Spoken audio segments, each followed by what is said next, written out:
Bazarlarda 5 manata satılan məşhur balıq nəcislə qidalanır. Xalq arasında naqqa və naxa adlandırılan elmi adı Silurus gilanisi olan yayın balığı Azərbaycanda əsasən Kür və Araz hövzələrində, eləcə də Xəzərlə əlaqəli su sistemlərində yayılıb.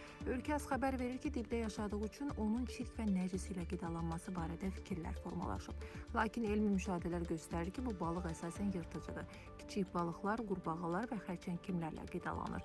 Çöküntüdə olan orqanizmlərlə qidalanması isə onu çirkli balıq etmir. Naqqa balığının əti zülalla zəngindir, omega-3 yağ turşuları, fosfor, kalsium və B qrup vitaminlərlə seçilir. Bu da ürək, damar, sümük və sinir sistemi üçün faydalıdır. Onun insan üçün təhlükəli olması barədə iddialar da təsdiqlənməyib. Əksinə, ekosistemdə zəif və xəstə balıqlar ovlayaraq su hövzələrində təbii balansın qorunmasına kömək edir. Beləliklə, naqqa balığı haqqında yayılan nəcis ilə qidalanır iddiası elmi faktlara əsaslanmır. O, su mühitində mühüm rolu olan yırtıcı növdür.